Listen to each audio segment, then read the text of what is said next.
Welcome to my class. Ko ngana ikhoi hoi ngasi ani suba ne misigi oina ko ngana ikhoi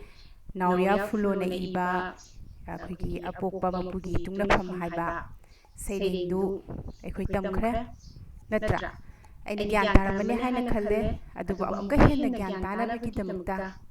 ngasi gi ko ngana gi makha satharak po oina ngasi khara amu akhoi makha sathasi adu ngana gi seiring du ai kitang ningsingge ko nauria fulo gi Apokpamapu gi Tungnapham haiba seiring du gi simlapa ma haibada icham samna seiring du da kabi na phongdokhrise karino haibada koina posak amagi asengba masak khangi hairabadi ekoina posak sigi mapan thongi masak to aduna potu gi arepani haina lepyate karigino haibada mapan thongda masak thina urasu manungda yamna khonjel nungsiba kokil gi khudam pikhi madidegi amu mapan thongda masak phajaba haidi yam phajaba uphei ama oina urabasu yam phajaba akhoi phajara basabda hawgadaba oina urabasu madu hudongna khaba tayal gi khudam pikhi natra asumaina posak amagi asenga masak khange hairabadi aikoina potugi manung mapal animak aikoina yenglaga potugi magul lepkani haibase kabina yamna miyek singna ngarang takhre ko aina ngarang chu noida explain tawra natra masi khangamani haina khal madigi amu makha satharak pada ko kari haiki kabina aikoina mapan thongda uriba aikoigi khudam oina kabina haikiba wahida ko ishorgi akoina mana ngasagi uphamgi khoigi khangge haibadi karino haibado khangge haiba adegi khoigi ishingi masakse hapu ba patrana puba haibadi khoi liklai machu da hai hapu ba likli dugi matungina isingi machu se hongi aduba tasenge isingi machu magi manungi masaktu di hongabra hongde ising oina adum lei haidi hapu ba patrani adumaina ishor haibase amatani ekoina magi khoi kedorba tathanglaba khoigi kainogi taibangi kumai se yenge haina ishorna tungan basaklon lowraga ekoida uhanbani haibagi matangsu haidi amakhaktani ishor haibase khinaba leiti taibang mapu haibase di amatani adubu mana pamjaba tunga masakta taibang kumai yenge haina ishorna saklon se lobra haina kabina phongdoki aduna aikhoigi ahal keidoge haibada laing hal haiba wahaida phongdoki karino haibada ishor mayek sengna khangaba adugumba akhoigi laing hal haise ko adugumba nadi keidoraba ishor haibase amatani haibase mahangna koina takpadegi koi khangi aduga adugumba ishorba masak khangaba dudi ishorna chanbiduna setna channa ishorna konsinki sini ko ngarang serinda leisa natra aduna ngarangi makha satharakpo oina ko masigi akhoi gi nauria fulogi si se kano sigi ngok makha satharakpo oina ngasidi akhoi discuss akhoi question answer ko si khara akhoi neina si masida nakuina amuk kahena mamutana khangba ngamgani ko aduna aina sida question khara pi question sigi nakui munna taw ko question sigi aina hints pini answer aina huji haini aduga piriba question singse nakuina fair copy ama manipuri gi ko semaga phajana itho aga thamgadabani ko adagi kay aina nugi parikha lorkani aduga masigi ko na aina copy myam se sector kani aduna phajana ithoaga nugi date wise topic phajana iraga thamgadabni ko ahana question se yengo amubagi makhona karigino nushiba amubagi makhon haibasi karigi makhono sungsoi soidena thangamani madede base samna piroidabani amubagi makhon haibase kokili makhon kuhu haibaduni haina kanto ko si 1 markini ko agi ani shuba question da manung mapan yinglaga awoi babu khangani wahai pareng asina cheliba arthasi kanino ta masi soina khangamani haina khale manung mapan yenglaga awoibabu khangani haina posak amagi asinga masak khange haibadi ekhoi manung mapan animak yengba tayeba ko masina khoi gi wahida nang itho ko aduga makhasi yengo ahushiba question posak amagi masak khange haibadi karamna khanggadagi ko sisa cha manai posak amagi asinga masak khange haibadi question number 2 gido madadu la adobani ha adu hayeng parikha ama heta haka matamda chamamnadanaba khoigi haiphe mana myam si pini ko manung mapan yenglaga awoibabu khangani haibado maduda isagi wahaina adum londa da ithokpa yai ko makhata ba question khara mu yengsi ko sina mari makhong taktuna sandokna iu haib mari makhong taktuiba ko question ja hana parke aduga si munna taw explain to genu ya phasaba mungda ithu ko upham matung induna masak mawong onbugum liklai machu induna ising machu onbugum ningsingi ko ngarang takpado upham matung induna sinda lonsum oyu ko aina sindambada soira malinda lonsum oyu induna masak mawong onbugum liklai machu induna ising machu onbugum aina hints khara piri adu basi explain kamai tongni habisai harake aina piri ba hints sida yengo mari makhong tak tuini ahan bada mari makhong tak pa habisida sayingse kanada ibno karamba paradagino asi amaru oi ko hayeng parikha dasu sigi matungina mark phangdoini ko mark phangdoini mark se akhoina mari makhong tak pasi ko explanation hai si hujikti 4 marks ta board dasu 4 marks na yamba dum hangbani adu kaigum kanda khoigi internet gumbada 6 marks dum hangbani adu nokhoina ibada adum yagani ko yeng ko se ai harake adagi amu matang se nakhoina han nakhoi ko thamdoini sigi matang si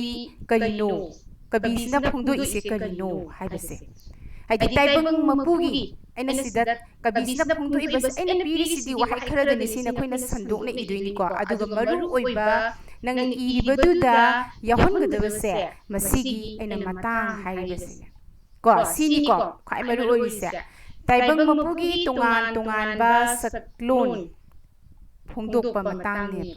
ko taibang mapu haibase sigi tungan ba saklon ni taibang mapu di amakhaktani haibado madugi phongdok pa matang ne ba aina iba mungsida idong nati ko nakhoigi presentation adigi nakhoigi loan ko nakhoigi hejeriba literary oiba words me ko adigi nakhoigi kokta leiba madu mi amdo senjillaga idoini aina piriba sina nangi duda sungsoi soidana yaudaba yadraba maigi macha point sing duneba ina haise aduna iba hogorokpagi mawongsu piramliba sailing matek asi ko koigi nauya fulona iba Apokpamapu gi Tungnapham haiba sailing adudagini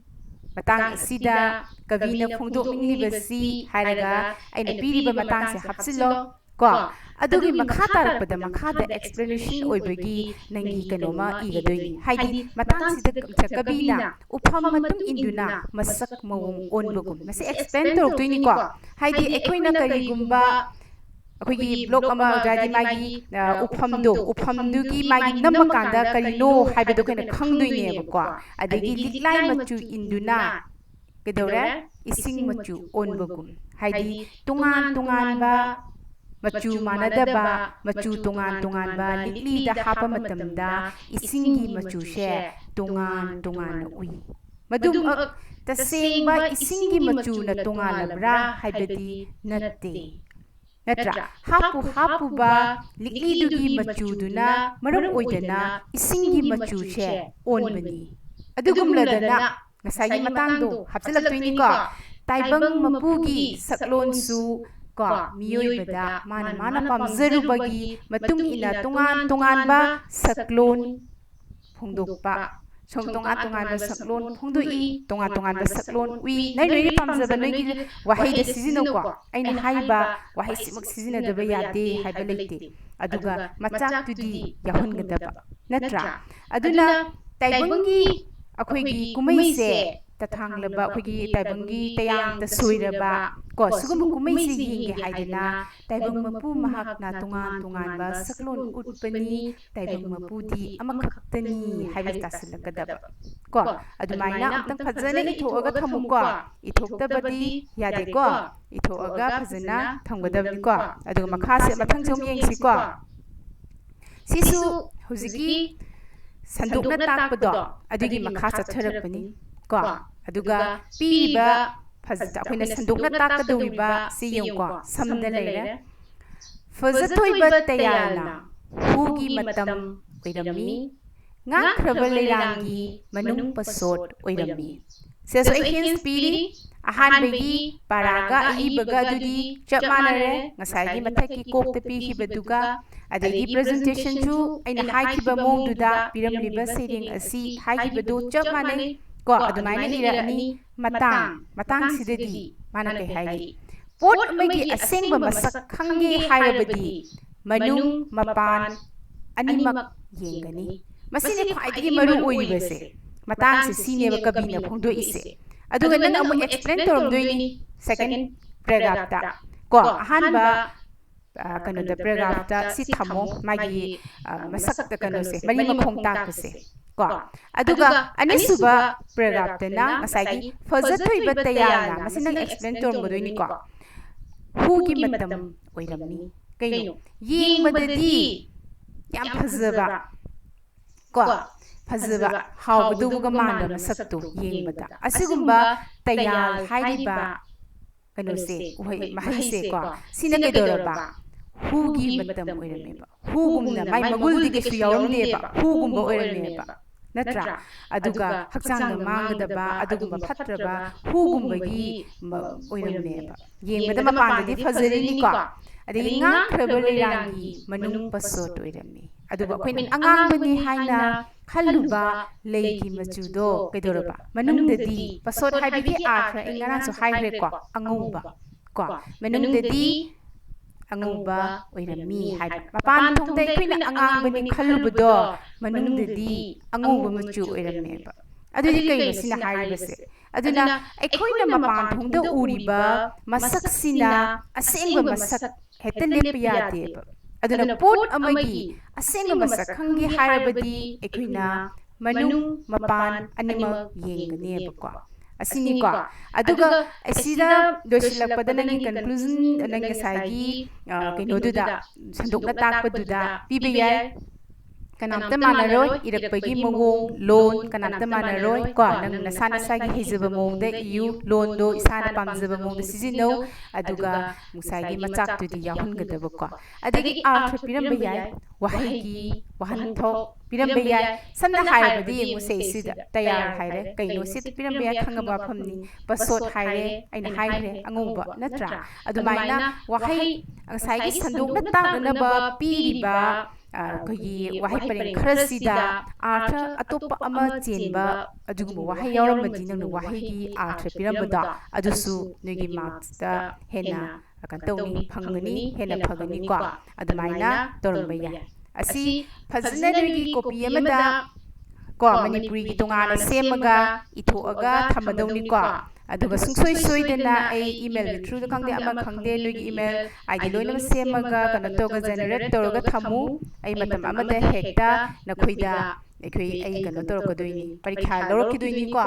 ꯑꯗꯨꯅ ꯃꯇꯝ ꯆꯥꯅ ꯐꯖꯅ ꯍꯥꯏꯔꯤꯉꯩ ꯃꯇꯝꯁꯤꯗ ꯊꯕꯛ ꯍꯥꯏꯁꯤꯗꯤ ꯅꯣꯡꯃ ꯅꯣꯡꯃꯒꯤ ꯁꯨꯝ ꯇꯧꯍꯧꯕꯁꯦ ꯁꯤꯅ ꯅꯨꯡꯉꯥꯏꯕꯅꯤꯀꯣ ꯑꯗꯨꯅ ꯌꯥꯝ ꯐꯖꯅ ꯏꯊꯣꯛꯑꯣ ꯒ꯭ꯌꯥꯟ ꯇꯥꯔꯝꯃꯅꯤ ꯍꯥꯏꯅꯁꯨ ꯈꯜꯂꯤ ꯇꯥꯗꯕ ꯃꯇꯥꯡ ꯑꯇꯩ ꯌꯥꯎꯔꯁꯨ ꯀꯣ ꯑꯗꯨꯝ ꯅꯈꯣꯏꯅ ꯑꯗꯨꯝ ꯍꯪꯉꯛꯄ ꯌꯥꯏ ꯀꯩꯁꯨ ꯀꯥꯏꯗꯦ ꯀꯣ ꯑꯗꯨ ꯇꯥꯛꯅꯕꯒꯤꯗꯃꯛꯇ ꯂꯩꯔꯤꯅꯤ ꯀꯣ ꯑꯗꯨꯅ ꯑꯩꯈꯣꯏ ꯃꯌꯥꯝ ꯒ꯭ꯌꯥꯟ ꯇꯥꯅ ꯁꯤ ꯇꯧꯔꯣꯀꯣ ꯑꯗꯣ ꯍꯌꯦꯡ ꯑꯃꯨꯛ ꯎꯅꯔꯁꯤꯀꯣ ꯉꯁꯤꯒꯤꯗꯤ ꯁꯤꯗ ꯂꯣꯏꯁꯤꯜꯂꯁꯤꯀꯣ